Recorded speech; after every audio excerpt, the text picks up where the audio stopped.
YouTube was good. It's your boy Jody Joe. Welcome to Jody's Corner. I am Jody Joe. Thank you guys so very much for being here. Yes, this is a Cobra Kai Season 1 review. Ladies and gentlemen, I seen this when it was on YouTube Red. Feels like a year ago or maybe even more.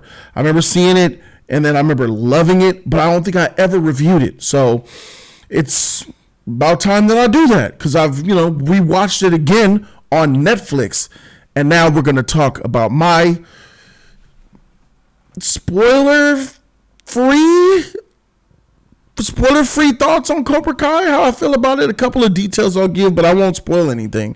So basically, what is Cobra Kai? Well, way long time ago, back in like the 80s, Karate Kid was a thing. Karate Kid 1, 2, 3... Three Karate Kids.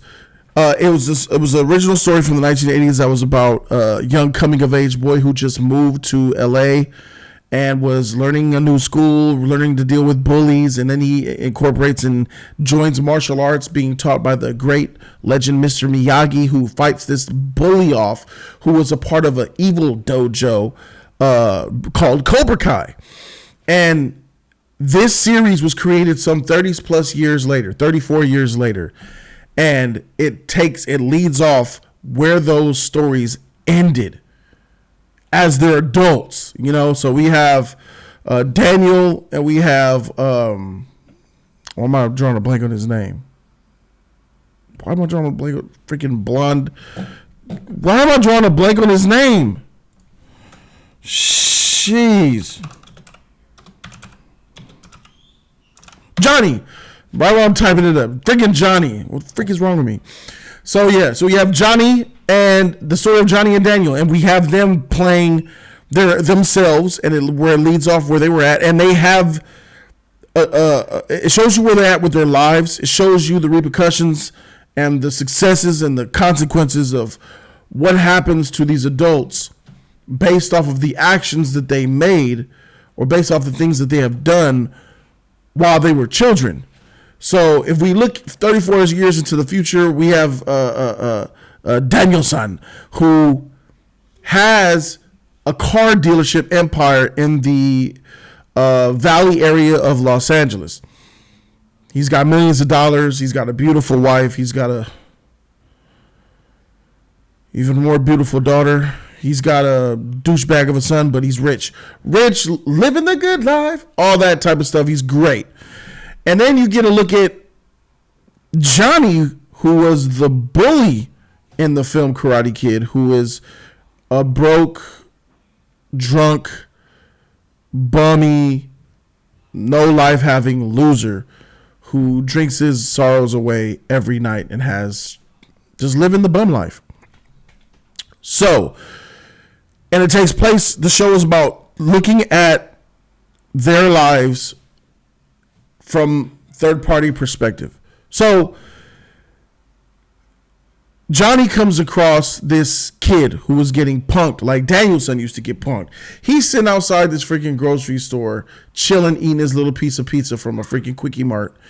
And this kid gets bullied. Pepto-Bismol gets thrown on his body. He gets beat up by a bully Asian guy, which is, and I say that because that shit is just weird, bro. I've never Asian bullies in school, like that's like usually, in my opinion, Asians are some of the most humble people that I've come across. It's hard to see them as bullies, but this is a bully douchebag Asian, and he beats the shit out of him, and then Johnny decides, man, enough, man, you hit my Firebird, bro. So he beats the shit out of all these kids. And yeah, he does. And this kid whose name is Miguel, I believe his name is Miguel. He's like, yo, bro, you just beat him up. Oh my God, teach me your ways. Teach you shit. Get away from me, motherfucker. But then all of a sudden he decides to, all right, I'll teach you. I'll take you under my wing, show you how to fight, teach you the Cobra Kai way. Strike first, strike hard. And it leads up to the point where he opens up a dojo, Cobra Kai. He opens up a dojo, spreads the word for other high school students who are probably of the nerdy type, and he starts to recruit. Miguel does. And it just takes you on a journey of, you get the high school. The thing that's great about this show is that it gives you a whole new world, right? You have Miguel, you have the high school students, so you're reliving high school. You're seeing how they're being bullied and oppressed by the cool looking OC California, valley looking girls who are on the it crowd. But then you also have Daniel's daughter, who's a part of that crowd, who's really a fraud because she wants to hang with the cool kids, but she has this best friend who's unattractive and nerdy, and she lets her cute looking friends, who she doesn't really care about that much, disrespect, ridicule, bully, assault this poor girl that was actually her friend who she grew up with. So, she has her own little battles that she had to deal with. So it was nice to see all of their little high school drama struggles that we are all familiar with. That was dope. And there's one kid more specifically that I love. His name is Hawk. Shout out to the transformation that Hawk went through. So Hawk he was the kid who had a cleft lip. He had a cleft lip, so he had the surgery, so he had a scar. And when he joined Cobra Kai because he saw Miguel put the hurting on the Asian bully and his posse, because he's been training under Johnny for some weeks, and he decided to, this fifth time that you're gonna bully on me, I'm about to give you these roundhouses, bruh. And he roundhoused him in front of the high school cafeteria, and they was filming and all that, and it was like, oh, you're tight, you're awesome.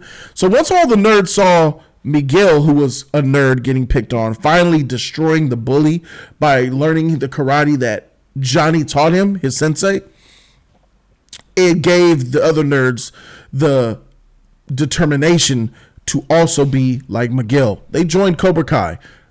That's how it saved everything. But all the while along, there's this mishap between Johnny and between Daniel. Daniel's daughter wrecks Johnny's car. All this stuff that these coincidences that happen to pile up on each other to build this tension.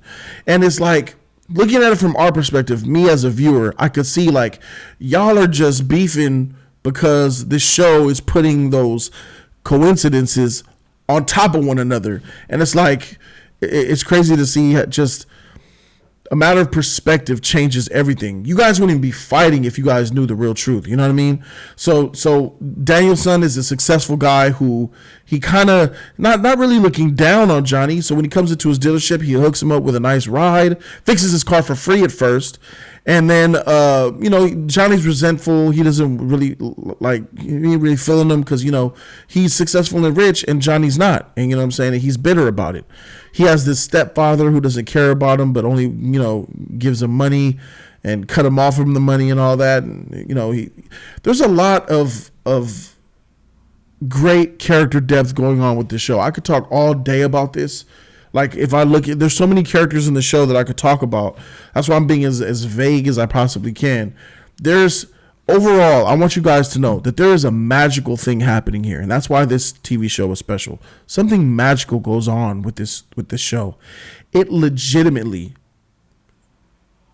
is the most pure sequel to any previous film ever. Like, this came out 30 years ago and this is continuing. It feels like the same world. They've captured the essence of what it was. They visit Mr. Miyagi's dojo, bro.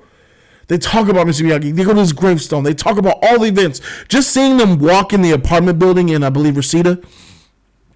Him and Johnny get drunk. They drive this Charger. First of all, Daniel gave this fool a Charger RT, bro. That shit crazy because they burned his Firebird. But they go to this apartment building. And it's the same apartment building from the original Karate Kid. And then I love how it shows the flashbacks of the exact scene of the exact location from then into the present in the show.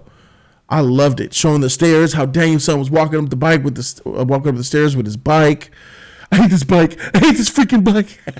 It showed the skeleton costume that was given to Miguel for a Halloween party. The same skeleton costume that was in Karate Kid, bro, when it was beat shit out by the gate.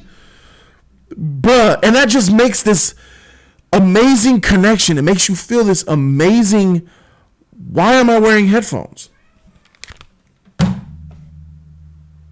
It makes you feel this amazing connection to the original Karate Kid and more importantly to this new show.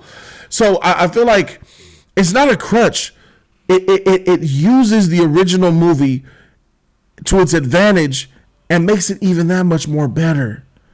Like just the little dialogue references where Daniel talks about Mr. Miyagi, or they talk about Cobra Kai, or they talk about previous fights they had.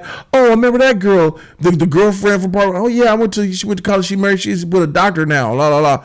And they're just talking about the scenarios when they're in the theater throwing the milk duds. That shit is awesome, bro. It's like the MCU times 10.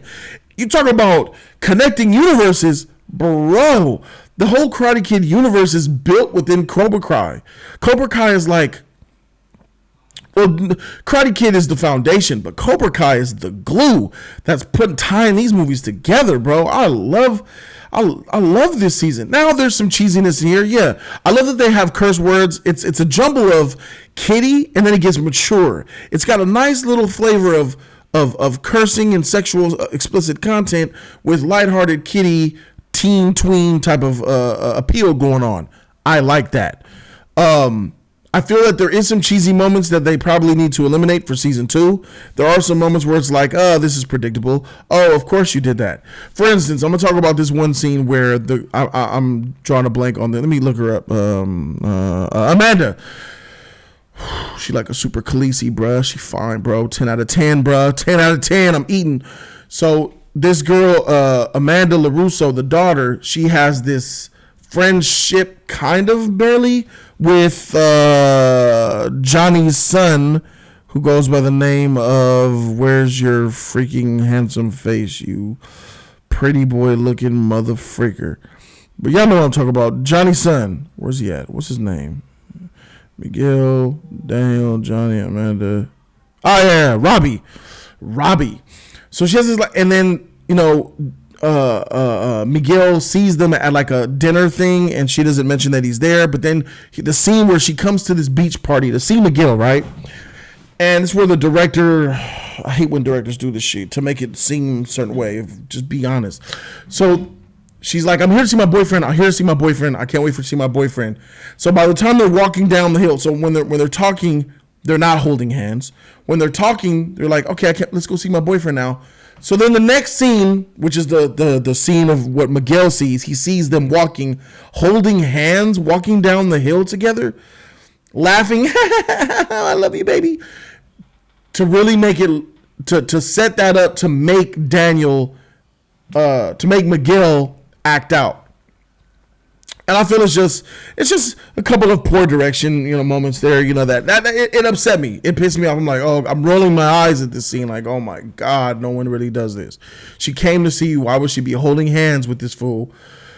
But I get it, because Miguel has to do what he had to do. He almost hit her, knocked her down, that type of shit. But there's little moments like that irk me. You know what I'm saying? I have an eye for things like that, and they get on my nerves. And there's a few of those moments here. But overall, this thing has so much heart. It has a lot of life lessons in it. Has great characters. My favorite character, hands down, is Johnny. That fool is tight. My number 2 favorite character is probably Hawk. I like Johnny because he is the most complex character of this season to me. And it's really just... it's only a matter of coincidences that throw him off the right path. He's a good-hearted man who wants to do it the right way, but his old teachings and upbringings and his tendencies lead him astray, and combined with bad luck, just sheer bad luck. So I like him. I like somebody who's on edge like that, whose heart is good, but has these things weighing down on him that keep bringing him back into his savage ways. But overall, I think Johnny is a great complex character who is a great catalyst for making this series what it is. Like this, Danielson's cool. He's cool, but he's he's very cookie cutter. This is it. This is what it is, and he doesn't really have those complex type of. He's just very Magoo. You know what I'm saying? He's like a Magoo daddy father type of do-gooding type of guy. When and it's cool. I understand, but he should have. I feel like his edge should match Johnny's when that rivalry starts to hit, because when they have arguments, Johnny be really with that business. Like, man, what the frick you talk? And then Daniel always, he's not selling that he's really angry or upset with Johnny, because I guess he's not. He doesn't like him because of what he used to be, but I just feel like Johnny just got too much going on, and this show rests on his shoulders, in my opinion. But it's that magical feeling, and it's the nice pacing. It's edited well. There's no bullshit. There's not a lot of fluff in here. It's right to the point. And each episode, I guess these are hour-long episodes. I don't freaking know, because they feel like 30 minutes. I was knocking through these things. Boom, boom, boom, boom. I love the feel of it. It just feels Karate Kid. If you're a fan of the Karate Kid, you're going to love this show. If you're a fan of the Karate Kid, you have to watch this show. It's just so darn freaking good. It's just something that doesn't, and I love that Johnny's he's very much a product of the 1990s, man. What's Facebook? What do you mean lip? Lip? He calls it how it is. 2020 can't handle it, Johnny. Johnny is very much of the old school, bruh. 2020 would try to cancel the freak out of Johnny. He's a walking, talking anti-SJW, and I love it. I love that about him. So anyway, what did he say? He said something about girls joining karate. Why can't I join karate? Because you're a girl. What does that mean? Well, same reason. Why can't I join? He says, why? She said, why can't I join karate? He said, same reason why girls can't join the army. So what the heck? But I think girls are in the army now. And I think that he was wrong there. I know they're in the Navy.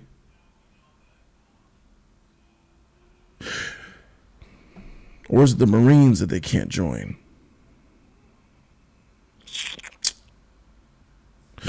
I think they're in all of it now. So anyway, it was funny to see a character that's in a different time zone. He's in a totally different decade, and that's lit. But it's that magical feeling that this thing has.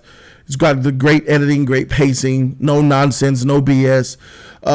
Acting's decent, and overall, it makes me feel that same feel that Disney gives me.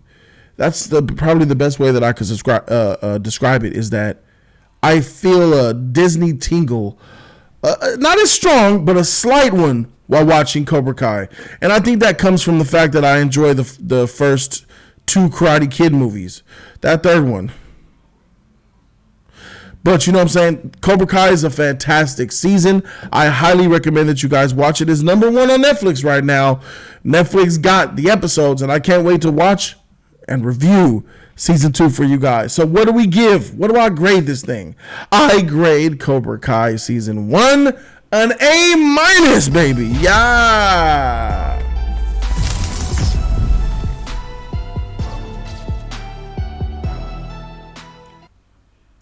Yeah, man. A- to this great season. I can't wait to watch season 2. Plus, I heard season 3 is coming, so that's going to be great. More content for you guys coming your way. Thank you guys so very much for watching. Subscribe to the channel for more of that real, honest, true content. I thank you guys so very much. I am Jody Joe, and I'm out this thing, man. Deuces.